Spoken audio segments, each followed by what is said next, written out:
पातालखंड युद्ध में चंपक के द्वारा पुष्कल का बांधा जाना, हनुमान जी का चंपक को मूर्छित करके पुष्कल को छुड़ाना, सूरत का हनुमान और शत्रुघ्न आदि को जीतकर अपने नगर में ले जाना तथा श्री राम के आने से सबका छुटकारा होना। शेष जी कहते हैं, अंगद के मुख से सूरत का संदेश सुनकर युद्ध की कला में निपुणता रखने वाले समस्त योद्धा संग्राम के लिए तैयार हो गए। सभी वीर उत्साह से भरे थे, सबके सब रणकर्म में कुशल थे। वे नाना प्रकार के स्वरों में ऐसी गर्जनाएं करते थे जिन्हें सुनकर कायरों को भय होता था। इसी समय राजा सूरत अपने पुत्रों और सैनिकों के साथ युद्ध क्षेत्र में आए। जैसे समुद्र प्रलय काल में पृथ्वी को जल से आप्लावित कर देता है, उसी प्रकार वे हाथी, रथ, घोड़े और पैदल योद्धाओं को साथ ले सारी पृथ्वी को आच्छादित करते हुए दिखाई दिए। उनकी सेना में शंखनाद और विजय गर्जना का कोलाहल छा रहा था। इस प्रकार राजा सूरत को युद्ध के लिए उद्धत देख शत्रुघ्न ने सुमति से कहा, महामते, ये राजा अपनी विशाल सेना से घिरकर आ पहुंचे। अब हम लोगों का जो कर्तव्य हो उसे बताओ। सुमति ने कहा, अब यहाँ सब प्रकार के अस्त्र शस्त्रों का ज्ञान रखने वाले पुष्कल आदि युद्ध विशारद वीरों को अधिक संख्या में उपस्थित होकर शत्रुओं से लोहा लेना चाहिए। वायुनंदन हनुमान जी महान शौर्य से संपन्न है, अतः ये ही राजा सूरत के साथ युद्ध करे। शेष जी कहते हैं, प्रधानमंत्री सुमति इस प्रकार की बातें बता ही रही थे कि सूरत के अद्भुत राजकुमार रणभूमि में पहुंचकर अपनी धनुष की टंकार करने लगे। उन्हें देखकर पुष्कल आदि महाबली योद्धा धनुष लिए अपने अपने रथों पर बैठकर आगे बढ़े। उत्तम अस्त्रों के ज्ञाता वीर पुष्कल चंपक के साथ भिड़ गए और महावीर जी से सुरक्षित होकर द्वैरथ युद्ध की रीति से लड़ने लगे। जनक कुमार लक्ष्मी निधि ने कुशध्वज को साथ लेकर मोहक का सामना किया। रिपुंजय के साथ विमल, दुर्वार के साथ सुबाहु, प्रतापी के साथ प्रतापग्रह, बलुमोद से अंगद, हर्यक्ष से नीलरत्न, सहदेव से सत्यवान, भूरी देव से महाबली राजा वीरमणि और असुताप के साथ उग्राश्व युद्ध करने लगे। ये सभी युद्ध कर्म में कुशल, सब प्रकार के अस्त्र शस्त्रों में प्रवीण तथा बुद्धि विशारद थे। अतः सबने घोर द्वंद्व युद्ध किया। वात्सायन जी इस प्रकार घमासान युद्ध छिड़ जाने पर सूरत के पुत्रों द्वारा शत्रुघ्न की सेना का भारी सहार हुआ। युद्ध आरंभ होने के पहले पुष्कल ने चंपक से कहा, राजकुमार, तुम्हारा क्या नाम है? तुम धन्य हो जो मेरे साथ युद्ध करने के लिए आ पहुंचे। चंपक ने कहा, वीरवर, यहाँ नाम और कुल से युद्ध नहीं होगा, तथापि मैं तुम्हें अपने नाम और बल का परिचय देता हूँ। श्री रघुनाथ जी ही मेरी माता तथा वे ही मेरे पिता हैं। श्री राम ही मेरे बंधु और श्री राम ही मेरे स्वजन हैं। मेरा नाम रामदास है। मैं सदा श्री रामचंद्र जी की सेवा में रहता हूँ। भक्तों पर कृपा करने वाले श्री रामचंद्र जी ही मुझे इस युद्ध से पार लगाएंगे। अब लौकिक दृष्टि से अपना परिचय देता हूँ। मैं राजा सूरत का पुत्र हूँ। मेरी माता का नाम वीरवती है। अपने नाम का उच्चारण निषिद्ध है, इसलिए मैं इसे संकेत से बता रहा हूँ। मेरे नाम का एक वृक्ष होता है जो वसंत ऋतु में खिलकर अपने आसपास के सभी प्रदेशों को शोभा संपन्न बना देता है। यद्यपि उसका पुष्प रस का भंडार होता है, तथापि मधु से मोहित भ्रमर उसका परित्याग कर देते हैं, उससे दूर ही रहते हैं। वह फूल जिस नाम से पुकारा जाता है, उसे ही मेरा भी मनोहर नाम समझो। अच्छा, अब तुम इस संग्राम में अपने बाणों द्वारा युद्ध करो। मुझे कोई भी जीत नहीं सकता। मैं अभी अपना अद्भुत पराक्रम दिखाता हूँ। चंपक की बात सुनकर पुष्कल का चित्त संतुष्ट हो गया। अब वे उसके ऊपर करोड़ों बाणों की वर्षा करने लगे। तब चंपक ने भी कुपित होकर अपने धनुष पर प्रत्यंचा चढ़ाई और शत्रु समुदाय को विदीर्ण करने वाले तीखे बाणों को छोड़ना आरंभ किया, किंतु महावीर पुष्कल ने उसके उन बाणों को काट डाला। यह देख चंपक ने पुष्कल की छाती में प्रहार करने के लिए 100 बाणों का संधान किया, किंतु पुष्कल ने तुरंत ही उनके भी टुकड़े टुकड़े कर डाले तथा अत्यंत कोप में भरकर बाणों की बौछार आरंभ कर दी। बाणों की वह वर्षा अपने ऊपर आती देख चंपक ने साधु साधु कहकर पुष्कल की प्रशंसा करते हुए उन्हें अच्छी तरह घायल किया। पुष्कल सब छात्रों के ज्ञाता थे। उन्होंने चंपक को महापराक्रमी जानकर अपने धनुष पर ब्रह्मास्त्र का प्रयोग किया। उधर चंपक भी कुछ कम नहीं था। उसने भी सब प्रकार के अस्त्र शस्त्रों की विद्वत्ता प्राप्त की थी। पुष्कल के छोड़े हुए अस्त्र को देखकर उसे शांत करने के लिए उसने ब्रह्मास्त्र का ही प्रयोग किया। दोनों अस्त्रों के तेज जब एकत्रित हुए तो लोगों ने समझा प्रलय हो जाएगा, किंतु जब शत्रु का अस्त्र अपने अस्त्र से मिलकर एक हो गया तो चंपक ने पुनः उसे शांत कर दिया। चंपक का अद्भुत कर्म देखकर पुष्कल ने खड़ा रह कहते हुए उस पर असंख्य बाणों का प्रहार किया, किंतु महामना चंपक ने पुष्कल के छोड़े हुए बाणों की परवाह न करके उनके प्रति भयंकर बाण रामास्त्र का प्रयोग किया। पुष्कल उसे काटने का विचार कर रहे थे कि उस बाण ने आकर उन्हें बांध लिया। इस प्रकार वीरवर चंपक ने पुष्कल को बांधकर अपने रथ पर बिठा लिया। उनके बांधे जाने पर सेना में महान हाहाकार मचा। समस्त योद्धा भागकर शत्रुघ्न के पास चले गए। उन्हें भागते देख शत्रुघ्न ने हनुमान जी से पूछा, मेरी सेना तो बहुतेरे वीरों से अलंकृत है, फिर किस वीर ने उसे भगाया है? तब हनुमान जी ने कहा, राजन, शत्रु वीरों का दमन करने वाला वीरवर चंपक पुष्कल को बांध कर लिया जा रहा है। उनकी ऐसी बात सुनकर शत्रुघ्न क्रोध से जल उठे और पवन कुमार से बोले, आप शीघ्र ही पुष्कल को राजकुमार के बंधन से छुड़ाइए। यह सुनकर हनुमान जी ने कहा, बहुत अच्छा। फिर वे पुष्कल को चंपक की केस से मुक्त करने के लिए चल दिए। हनुमान जी को उन्हें छुड़ाने के लिए आते देख चंपक को बड़ा क्रोध हुआ और उसने उनके ऊपर सैकड़ों हजारों बाणों का प्रहार किया, परंतु उन्होंने शत्रु के छोड़े हुए समस्त साय को चूर्ण कर डाला और एक शाल हाथ में लेकर राजकुमार पर दे मारा। चंपक भी बड़ा बलवान था। उसने हनुमान जी के चलाए हुए शाल को तिल तिल करके काट डाला। तब हनुमान जी ने उसके ऊपर बहुत सी शिलाएं फेंकी, परंतु उन सब को भी उसने क्षण में चूर्ण कर दिया। यह देख हनुमान जी के हृदय में बहुत क्रोध हुआ। वे यह सोचकर कि यह राजकुमार बहुत पराक्रमी है, उसके पास आए और उसे हाथ से पकड़कर आकाश में उड़ गए। अब चंपक आकाश में ही खड़ा होकर हनुमान जी से युद्ध करने लगा। उसने बाहु युद्ध करके कपिश्रेष्ठ हनुमान जी को बहुत चोटें पहुंचाई। उसका बल देखकर हनुमान जी हंसते हंसते पुनः उसका एक पैर पकड़ लिया और उसे 100 बार घुमाकर हाथी के होदे पर पटक दिया। वहां से धरती पर गिरकर वह बलवान राजकुमार मूर्छित हो गया। उस समय चंपक के अनुगामी सैनिक हाकार करके चीख उठे और हनुमान जी ने चंपक के पास में बंधे हुए पुष्कल को छुड़ा लिया। चंपक को पृथ्वी पर पड़ा देख बलवान राजा सुरथपुत्र के दुख से व्याकुल हो उठे और रथ पर सवार हो हनुमान जी के पास गए। वहां पहुंचकर उन्होंने कहा, कपिश्रेष्ठ, तुम धन्य हो, तुम्हारा बल और पराक्रम महान है, जिसके द्वारा राक्षसों की पूरी लंका में तुमने श्री रघुनाथ जी के बड़े बड़े कार्य सिद्ध किए हैं। निसंदेह तुम श्री रामचंद्र जी के चरणों के सेवक और भक्त हो। तुम्हारी वीरता के लिए क्या कहना है। तुमने मेरे बलवान पुत्र चंपक को रणभूमि में गिरा दिया है। कपीश्वर, अब तुम सावधान हो जाओ। मैं इस समय तुम्हें बांधकर अपने नगर में ले जाऊंगा। मेरे बिल्कुल सत्य कहा है। हनुमान जी ने कहा, राजन, तुम श्री रघुनाथ जी के चरणों का चिंतन करने वाले हो और मैं भी उन्हीं का सेवक हूँ। यदि मुझे बांध लोगे तो मेरे प्रभु बलपूर्वक तुम्हारे हाथ से छुटकारा दिलाएंगे। वीर, तुम्हारे मन में जो बात है उसे पूर्ण करो, अपनी प्रतिज्ञा सत्य करो। वेद कहते हैं, जो श्री रामचंद्र जी का स्मरण करता है उसे कभी दुख नहीं होता। शेष जी कहते हैं, उनके ऐसा कहने पर राजा सूरत ने पवन कुमार की बड़ी प्रशंसा की और सान पर चढ़ाकर तेज किए वे भयंकर बाणों द्वारा उन्हें अच्छी तरह घायल किया। वे बाण हनुमान जी के शरीर से रक्त निकाल रहे थे तो भी उन्होंने उनकी परवाह न की और राजा के धनुष को अपने दोनों हाथों से पकड़कर तोड़ डाला। हनुमान जी के द्वारा अपने धनुष को प्रत्यंचा सहित टूटा हुआ देख राजा ने दूसरा धनुष हाथ में लिया, किंतु पवन कुमार ने उसे भी छीनकर क्रोधपूर्वक तोड़ डाला।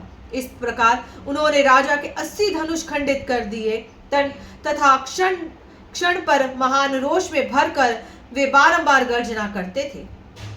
तब राजा के क्रोध की सीमा न रही। उन्होंने भयंकर शक्ति हाथ में ली। उस शक्ति से आहत होकर हनुमान जी गिर पड़े, किंतु थोड़ी देर में उठकर खड़े हो गए। फिर अत्यंत क्रोध में भर उन्होंने राजा का रथ पकड़ लिया और उसे लेकर बड़े वेग से आकाश में उड़ गए।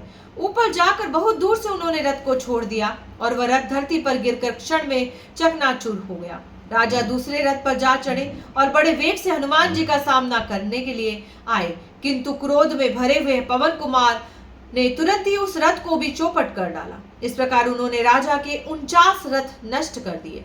उनका यह पराक्रम देखकर राजा के सैनिकों तथा स्वयं राजा को भी बड़ा विस्मय हुआ। वे कुपित होकर बोले, वायुनंदन, तुम धन्य हो, कोई भी पराक्रमी ऐसा कर्म न तो कर सकता है और न करेगा।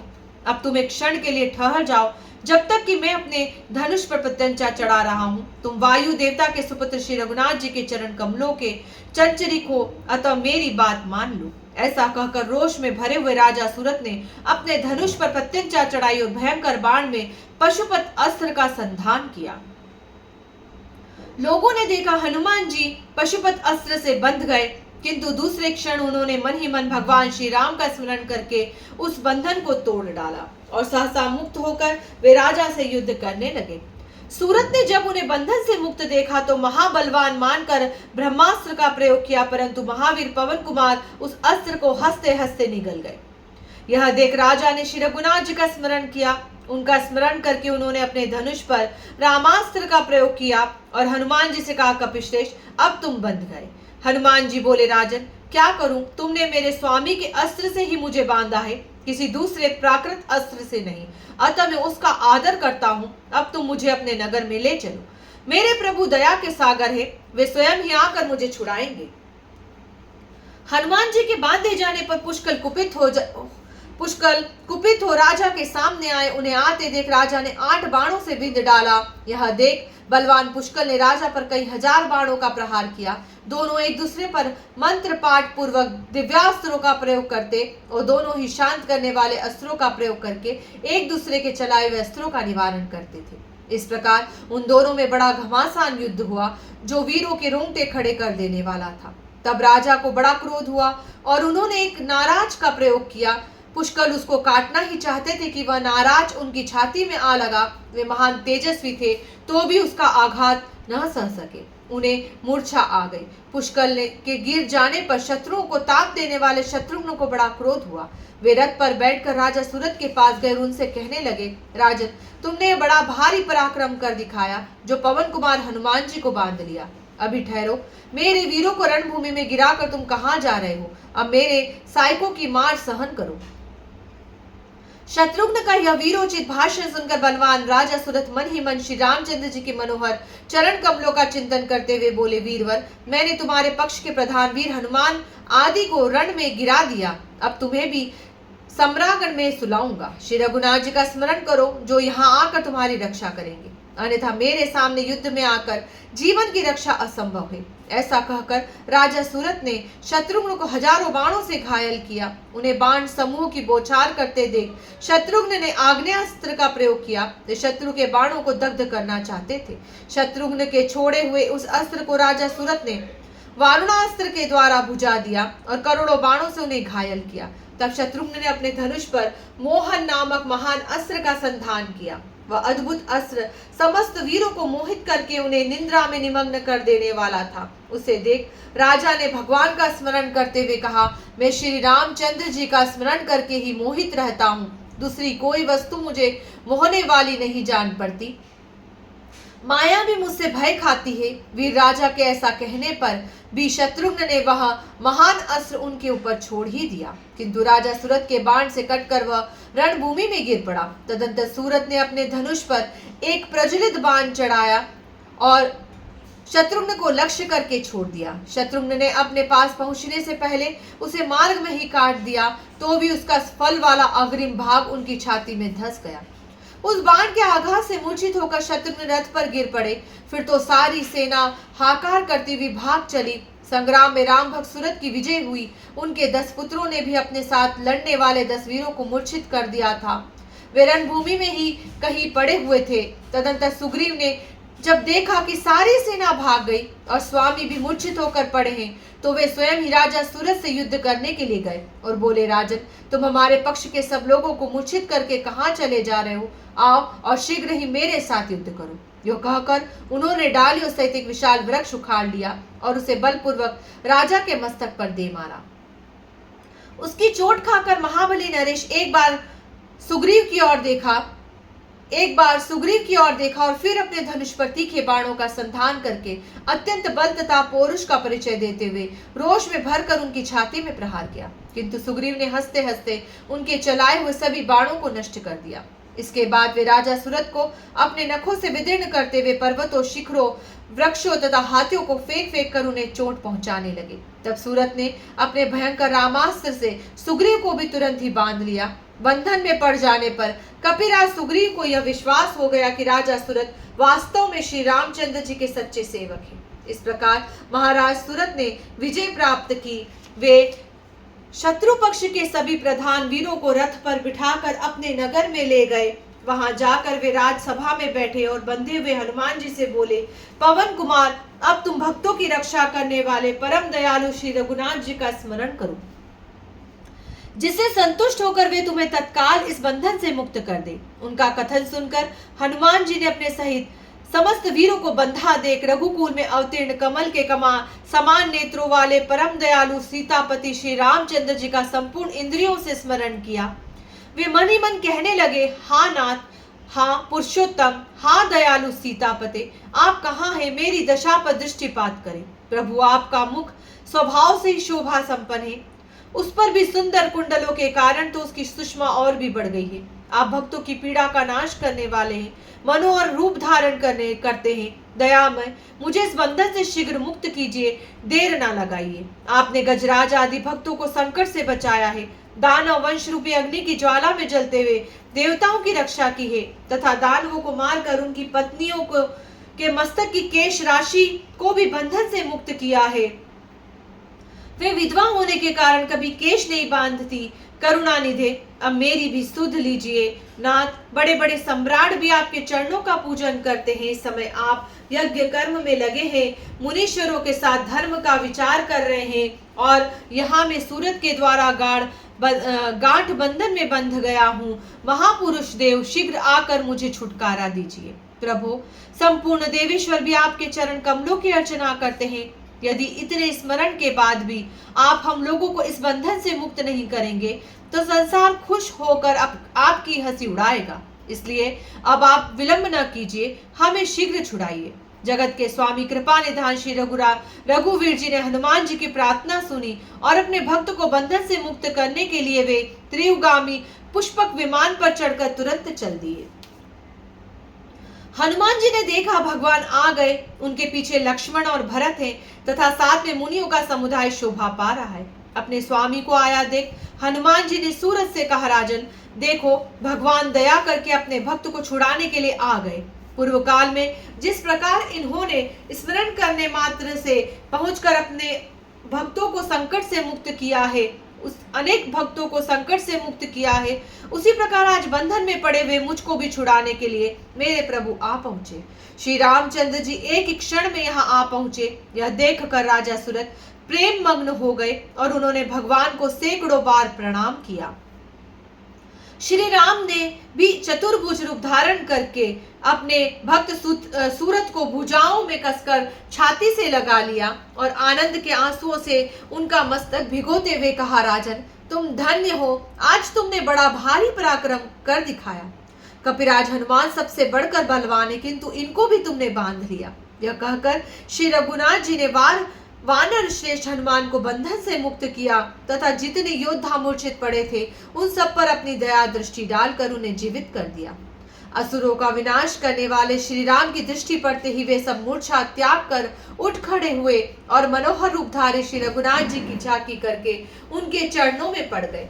भगवान ने उनसे कुशल पूछी तो वे सुखी होकर बोले, भगवान आपकी कृपा से सब कुछ कुशल है। राजा सूरत ने सेवक पर कृपा करने के लिए आए हुए श्री रामचंद्र जी का दर्शन करके उन्हें प्रसन्नता पूर्वक अपना सारा राज्य समर्पित कर दिया और कहा, रघुनंदन मैंने आपके साथ अन्याय किया है, इसे क्षमा कीजिए। श्री राम बोले, राजन क्षत्रियों का यह धर्म ही है, उन्हें स्वामी के साथ भी युद्ध करना पड़ता है। तुमने संग्राम में समस्त वीरों को संतुष्ट करके बड़ा उत्तम कार्य किया। भगवान के ऐसा कहने पर राजा सूरत ने अपने पुत्रों के साथ उनका पूजन किया। तदंतर श्री रामचंद्र जी ने 3 दिन तक वहां ठहरे रहे। चौथे दिन राजा की अनुमति लेकर वे इच्छानुसार चलने वाले पुष्पक विमान पर वहां से चले गए। उनका दर्शन करके सबको बड़ा विस्मय हुआ और सब लोग उनकी मनोहारिणी कथाएं कहने सुनने लगे। इसके बाद महाबली राजा सूरत ने चंपक को अपने नगर के राज्य पर स्थापित कर दिया और स्वयं शत्रुघ्न के साथ जाने का विचार किया। शत्रुघ्न ने अपना अश्व पाकर भेरी बजवाई तथा सब और नाना प्रकार के शंखों की ध्वनि कराई। तत्पश्चात उन्होंने यज्ञ संबंधी अश्व को आगे जाने के लिए छोड़ा और स्वयं राजा सूरत के साथ अनेकों देशों में भ्रमण करते रहे, किंतु कहीं किसी भी बलवान ने घोड़े को नहीं पकड़ा। जय श्री राम।